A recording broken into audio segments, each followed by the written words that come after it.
Hello everyone, welcome back. എല്ലാവർക്കും നമ്മുടെ മറ്റൊരു വീഡിയോയിലേക്ക് സ്വാഗതം. CSC ID ഉപയോഗിച്ച് IRCTC ഏജൻസി എടുത്ത നമ്മുടെ സുഹൃത്തുക്കൾക്കായിട്ടുള്ള അപ്ഡേറ്റ് ആണ് ഇന്നത്തെ നമ്മുടെ വീഡിയോ. നിങ്ങൾക്ക് അറിയുന്ന പോലെ തന്നെ ഏറ്റവും ലേറ്റസ്റ്റ് ആയിട്ടുള്ള CSC IRCTC പോർട്ടൽ വഴിയാണ് ഇനി മുതൽ ടിക്കറ്റുകൾ റിസർവ് ചെയ്യാനായിട്ട് സാധിക്കുക. അപ്പോൾ പുതിയ പോർട്ടൽ വഴി എങ്ങനെയാണ് ഒരു ട്രെയിൻ ടിക്കറ്റ് ബുക്ക് ചെയ്യാൻ പറ്റുക എന്നതും ഈ ഒരു പുതിയ പോർട്ടലിന്റെ കൂടുതൽ അപ്ഡേറ്റുകളുമാണ് ഇന്നത്തെ വീഡിയോയിൽ ഞാൻ നിങ്ങൾക്ക് പരിചയപ്പെടുത്തുന്നത്. അപ്പോൾ ഈ ഒരു പോർട്ടലിലേക്ക് വരാനുള്ള ലിങ്ക് ഈ വീഡിയോക്ക് താഴെ കമന്റ് ബോക്സിലും ഡിസ്ക്രിപ്ഷൻ ബോക്സിലും ഞാൻ കൊടുത്തിട്ടുണ്ട്. ആ ഒരു ലിങ്ക് വഴി നിങ്ങൾക്ക് ഈ ഒരു പോർട്ടലിലേക്ക് വരാം.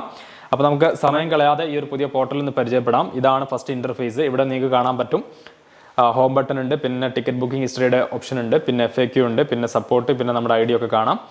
പിന്നെ ട്രെയിൻ ടിക്കറ്റ് ബുക്ക് ചെയ്യാം. പിന്നെ അതേപോലെ തന്നെ PNR സ്റ്റാറ്റസ് നമുക്ക് ഒരേ സമയം ചെക്ക് ചെയ്യാനായിട്ട് പറ്റും. പിന്നെ ഇവിടെ നമ്മളെ ബുക്കിംഗ് ഡീറ്റെയിൽസ് കൊടുക്കുന്നതിനുള്ള ഓപ്ഷനാണ്. അതിലൊന്നും പ്രത്യേകിച്ച് മാറ്റമൊന്നുമില്ല.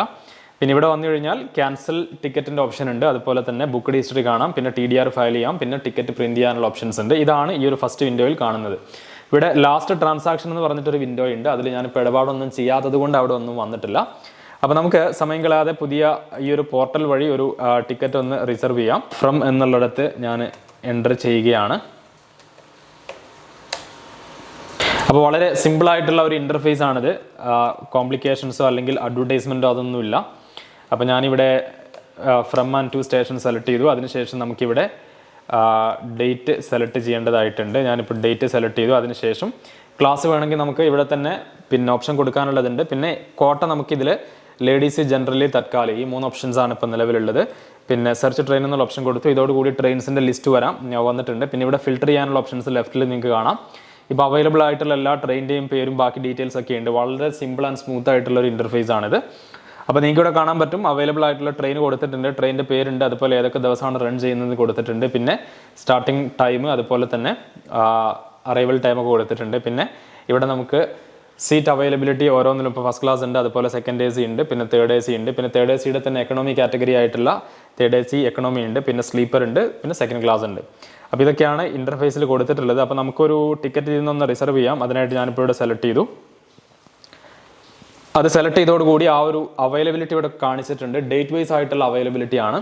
അപ്പോൾ 24th ഇപ്പോൾ അവൈലബിൾ ആയിട്ടുള്ളത് 44 സീറ്റ്സ് ആണ്. പിന്നെ 25th അങ്ങനെ അവൈലബിലിറ്റി കൊടുത്തിട്ടുണ്ട്. ഇതൊക്കെ നിങ്ങൾക്ക് അറിയുന്ന കാര്യം തന്നെയാണ്. അപ്പോൾ ഇതിലൊന്ന് ടാപ്പ് ചെയ്യുക, ഏത് ഡേറ്റ് ആണോ വേണ്ടത്. വീണ്ടും ഡേറ്റ് ഒന്നുകൂടെ ഹൈലൈറ്റ് ചെയ്തുകൊണ്ടൊരു വിൻഡോ ഇപ്പോൾ പോപ്പപ്പ് ആയി വന്നിട്ടുണ്ട്. ഇത് നല്ലൊരു ഫീച്ചറാണ്. കാരണം പലപ്പോഴും നമ്മൾ കൊടുക്കുന്ന ഡേറ്റ് കറക്റ്റ് ആണോ അല്ലേ ഒന്നുകൂടെ നമുക്ക് ചെക്ക് ചെയ്യാനുള്ളൊരു ഓപ്ഷനാണ്. അപ്പോൾ ഓക്കെ ആണെങ്കിൽ ഓക്കെ പ്രസ് ചെയ്ത് കൊടുക്കുക. ഇതോടുകൂടി നമുക്ക് നെക്സ്റ്റ് പേജിലേക്ക് വരാൻ പറ്റും. ഇവിടെ ഏറ്റവും മുകളിൽ ട്രെയിൻ ഡീറ്റെയിൽ, അവൈലബിലിറ്റി അതൊക്കെ കാണിക്കുന്നുണ്ട്. പിന്നെ അതുപോലെ തന്നെ നമ്മുടെ സ്റ്റാർട്ടിംഗ് പോയിന്റ്, അതുപോലെ അറൈവൽ സ്റ്റേഷനൊക്കെ കൊടുത്തിട്ടുണ്ട്. ഇവിടെ നമ്മുടെ പിന്നെ പാസഞ്ചർ ഡീറ്റെയിൽ കൊടുക്കുന്നത് ഈ ഒരു ഏരിയയിലാണ്. ടൈറ്റിൽ എന്നുള്ളിടത്ത് പാസഞ്ചേഴ്സിൻ്റെ ഡീറ്റെയിൽ കൊടുക്കുക. പിന്നെ ഇവിടെ പേര് കൊടുക്കുക, പാസഞ്ചർ നെയിമാണ്. അപ്പോൾ ഞാനൊരു നെയിം ടൈപ്പ് ചെയ്തു. അടുത്ത കോളത്തിൽ നമ്മൾ ഏജ് കൊടുക്കണം. അപ്പോൾ ഞാൻ ഏജ് ടൈപ്പ് ചെയ്തു. ഇവിടെ കസ്റ്റമറുടെ ജെൻഡർ സെലക്ട് ചെയ്യുക. അതിനുശേഷം കൺട്രി ഇന്ത്യ ഡീഫോൾട്ടായി വന്നിട്ടുണ്ട്, അതിൽ പ്രത്യേകിച്ച് മാറ്റമൊന്നും വരുത്താനില്ല. പിന്നെ ബർത്ത് പ്രിഫറൻസ് ഇവിടെ കൊടുത്തിട്ടുണ്ട്. ഏതാണോ വേണ്ടത് അത് സെലക്ട് ചെയ്യുക. ഇതിൽ lower birth, middle birth, upper birth, side lower, side upper എല്ലാം വന്നിട്ടുണ്ട്. അപ്പോൾ ഞാനിവിടെ സൈഡ് ലോവർ സെലക്ട് ചെയ്തു. ഫെയർ ഡീറ്റെയിൽ ഇവിടെ കൊടുത്തിട്ടുണ്ട്. അത് വീണ്ടും അപ്ഡേറ്റ് ആവും നെക്സ്റ്റ് വിൻഡോയിൽ. അപ്പോൾ പാസഞ്ചറിൻ്റെ ഡീറ്റെയിൽ ഇങ്ങനെ കൊടുത്താൽ മാത്രം പോരാ. കൊടുത്തതിന് ശേഷം ആഡ് പാസഞ്ചർ എന്ന് കൊടുക്കുക. ഇതോടുകൂടി ഈ ഒരു പാസഞ്ചർ ആഡായി. ഇത്തരത്തിൽ നമുക്ക് ഒരു ബുക്കിങ്ങിൽ 6 പേരെ പരമാവധി ഇൻക്ലൂഡ് ചെയ്യാനായിട്ട് സാധിക്കുന്നതാണ്. അപ്പോൾ രണ്ടാമത്തെ പാസഞ്ചർ ഡീറ്റെയിൽ ഉണ്ടെങ്കിൽ അത് കൊടുക്കാനുള്ള ഓപ്ഷൻസ് ആണ് ഇവിടെ. പിന്നെ ഇവിടെ പാസഞ്ചർ ഡീറ്റെയിൽ കഴിഞ്ഞ് കഴിഞ്ഞാൽ പിന്നെ ബോർഡിംഗ് സ്റ്റേഷൻ എന്തെങ്കിലും മാറ്റം ഉണ്ടെങ്കിൽ അത് യെസ് ക്ലിക്ക് ചെയ്യുക. എന്നിട്ട് ബോർഡിംഗ് സ്റ്റേഷൻ ഈ ലിസ്റ്റിൽ നിന്ന് സെലക്ട് ചെയ്യാം, ഇല്ലെങ്കിൽ നോ എന്ന് സെലക്ട് ചെയ്യുക. കോൺടാക്ട് ഡീറ്റെയിൽ എന്നെടുത്ത് നിങ്ങളുടെ പാസഞ്ചർ ആരാണോ പാസഞ്ചർ അവരുടെ മൊബൈൽ നമ്പർ കൊടുക്കുക. പിന്നെ താഴെ ഡെസ്റ്റിനേഷൻ അഡ്രസ്സാണ് ഫില്ല് ചെയ്ത് കൊടുക്കേണ്ടത്. പിന്നെ GST ഉണ്ടെങ്കിൽ GST ഡീറ്റെയിൽ കൊടുക്കുക. പിന്നെ അതർ പ്രിഫറൻസ്, പിന്നെ ഓട്ടോ അപ്ഗ്രഡേഷൻ ആയിട്ടുള്ള വിൻഡോ ഉണ്ട്, അത് സെലക്ട് ചെയ്യുക. എപ്പോഴും ചെയ്യുന്നത് നല്ലതാണ്. പിന്നെ കൺഫേം ബർത്ത് അലോട്ടഡ് ആയിട്ടുണ്ടെങ്കിൽ മാത്രം ബുക്ക് ചെയ്താൽ മതി എന്നാണെങ്കിൽ നിങ്ങൾക്ക് ഇവിടെ ടിക്ക് ചെയ്യാം. പിന്നെ റിസർവേഷൻ ചോയ്സ് എന്ന് പറഞ്ഞിട്ട് ഒരുപാട് ഓപ്ഷൻസ് ഉണ്ട്. പിന്നെ പ്രിഫേർഡ് കോഴ്സ് നമ്പർ കൊടുക്കാനുള്ള ഓപ്ഷൻസ് ഉണ്ട്. അപ്പോൾ ഇതൊക്കെ കസ്റ്റമേഴ്സിൻ്റെ റിക്വയർമെൻറ്റ് അനുസരിച്ച് നമുക്ക് സെലക്ട് ചെയ്യാവുന്ന ഓപ്ഷൻസ് ആണ്. പിന്നെ ഇവിടെ നമുക്ക് ഇൻഷുറൻസ് സെലക്ട് ചെയ്യാം. അതിനുശേഷം കണ്ടിന്യൂ എന്നുള്ള ബട്ടൺ പ്രസ് ചെയ്യുക. ഇതോടുകൂടി ഒന്നുകൂടെ ഡീറ്റെയിൽ ഒക്കെ ഇതേപോലെ വരും. ഇവിടെ നമുക്ക് കാണാം ഇതാണ് ഫൈനൽ ഫെയർ ആയിട്ട് വരുന്നത്. പിന്നെ ടിക്കറ്റ് ഫെയർ വന്നിട്ടുണ്ട്, IRCTC കൺവീനിയൻസ് ഫീ വന്നിട്ടുണ്ട്, ഇൻഷുറൻസിൻ്റെ എമൗണ്ട്, ഏജൻറ്റ് ചാർജ് വരുന്നത് 40 രൂപയാണ്. സോ ഓൾ പിന്നെ ടുഗദർ 1274 രൂപ 59 പൈസയാണ് എമൗണ്ട്.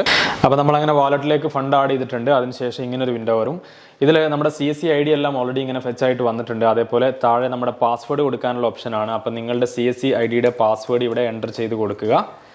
അതിനുശേഷം നിങ്ങൾക്ക് താഴെ വാലിഡേറ്റ് എന്ന് കാണാം, അതിൽ ക്ലിക്ക് ചെയ്യുക. ഇതോടുകൂടി നമ്മുടെ വാലറ്റ് പിന്ന് കൊടുക്കാനുള്ള ഓപ്ഷനാണ്. അപ്പോൾ ആ ഒരു വാലറ്റ് പിന്നും തെറ്റിക്കാതെ എൻ്റർ ചെയ്ത് കൊടുക്കുക. എന്നിട്ട് പേ എന്നുള്ള ബട്ടൺ പ്രസ് ചെയ്യുക. ഇതോടുകൂടി പേയ്മെൻറ്റ് സക്സസ് എന്ന് കാണാം. ഇപ്പോൾ ഇങ്ങനെ ഒരു വിൻഡോ വരും. ഇവിടെ നമ്മളോട് ചോദിച്ചിട്ടുള്ളത് നമ്മുടെ യൂസർ ID വന്നിട്ടുണ്ട്, പിന്നെ പാസ്വേഡ്, OTP, ക്യാപ്ച, ഇത്രയും ഓപ്ഷൻസ് ആണ് ഇതിൽ കൊടുത്തിട്ടുള്ളത്. അപ്പോൾ ഇത്തരത്തിൽ നമ്മൾ വാലറ്റ് പിന്ന് കൊടുക്കുന്നതോടുകൂടി ഇങ്ങനെ ഒരു വിൻഡോ വരും. ഈ ഒരു വിൻഡോയിൽ നമ്മൾ ആദ്യം കൊടുക്കേണ്ടത് ഏറ്റവും മുകളിൽ നമ്മുടെ IRCTC ID കാണാനായിട്ട് പറ്റും. അതിന് താഴെ നമ്മുടെ പാസ്വേഡ് കൊടുക്കണം. പാസ്വേഡ് കൊടുക്കുന്നതോടുകൂടി നമ്മുടെ IRCTC രജിസ്റ്റേർഡ് ആയിട്ടുള്ള മൊബൈൽ നമ്പറിലേക്ക് ഒരു OTP വരുന്നതാണ്. ആ ഒരു OTP നമ്മളിവിടെ എൻ്റർ ചെയ്ത് കൊടുക്കണം. OTP എൻ്റർ ചെയ്യുക. അതിനുശേഷം താഴെ കാണുന്ന ക്യാപ്ച കൂടെ എൻ്റർ ചെയ്യുക. ക്യാപ്ച കൂടെ എൻ്റർ ചെയ്ത് കഴിഞ്ഞാൽ നമുക്കിപ്പോൾ ടിക്കറ്റ് ബുക്കായിട്ട് കിട്ടുന്നതാണ്. ഇപ്പം നിങ്ങൾക്ക് കാണാൻ പറ്റും നമ്മുടെ ടിക്കറ്റ് ബുക്കിംഗ് പ്രോസസ്സിങ്ങിലാണ്. ഇപ്പം നമ്മൾ സക്സസ്ഫുൾ ആയിട്ട് ടിക്കറ്റ് ബുക്ക് ചെയ്ത് കഴിഞ്ഞു. ഇപ്പം നമ്മൾ കണ്ടുകൊണ്ടിരിക്കുന്നത് ഈ ഒരു ടിക്കറ്റിൻ്റെ വിൻഡോയാണ്. അപ്പോൾ നമുക്കിവിടെ കാണാൻ പറ്റും ആസ് ഇറ്റ് ഈസ് നമ്മൾ എങ്ങനെയാണോ പണ്ട് ബുക്കിംഗ് ചെയ്തിരുന്നത് അതേപോലെ തന്നെയാണ് ഓൾമോസ്റ്റ് എല്ലാ പ്രൊസീജിയറും. ഇപ്പം നമുക്ക് ടിക്കറ്റ് വന്നിട്ടുണ്ട്. അപ്പോൾ ഈ ഒരു രീതിയിലാണ് പിന്നെ IRCTCയുടെ പുതിയ വിൻഡോ വഴി ടിക്കറ്റ് ബുക്ക് ചെയ്യുന്നത്. ഇത് നമുക്ക് പ്രിൻറ്റ് ചെയ്യാനും ഡൗൺലോഡ് ചെയ്യാനൊക്കെ ആയിട്ട് സാധിക്കുന്നതാണ്. വളരെ എളുപ്പത്തിൽ നമുക്കിത് പ്രിൻ്റ് എടുക്കാനായിട്ട് പറ്റും. അപ്പോൾ ഈ ഒരു IRCTCയുടെ പുതിയ അപ്ഡേറ്റ് ഇൻഫർമേഷൻ നിങ്ങൾക്ക് ഉപകാരപ്രദമായി എന്ന് കരുതുന്നു. തീർച്ചയായിട്ടും നിങ്ങളൊരു CSC ഏജൻസി ഉള്ള ആളാണെങ്കിൽ ഇത്തരത്തിൽ നിങ്ങൾക്ക് ഇനി മുതൽ ട്രെയിൻ ടിക്കറ്റ് റിസർവ് ചെയ്ത് തുടങ്ങാവുന്നതാണ്. ഇതുപോലെയുള്ള കൂടുതൽ അപ്ഡേറ്റുകൾ കിട്ടുന്നതിനായി ചാനൽ സബ്സ്ക്രൈബ് ചെയ്യുക, തൊട്ടടുത്തുള്ള ബെല്ലൈക്കൺ കൂടെ എനേബിൾ ചെയ്യുക. ഓൺലൈനിൽ കിട്ടുന്ന മികച്ച ഓഫറുകൾ നമ്മുടെ ടെലിഗ്രാം ചാനലിലൂടെ ആളുകളിലേക്ക് എത്തിക്കുന്നുണ്ട്. ചാനൽ ലിങ്ക് ഞാൻ താഴെ തന്നിട്ടുണ്ട്, സബ്സ്ക്രൈബ് ചെയ്യാൻ മറക്കരുത്. നല്ലൊരു വീഡിയോ ആയിട്ട് നമുക്ക് മറ്റൊരു ദിവസം വീണ്ടും കാണാം. അതുവരേക്കും സൈനിങ് ഓഫ്. ബൈ.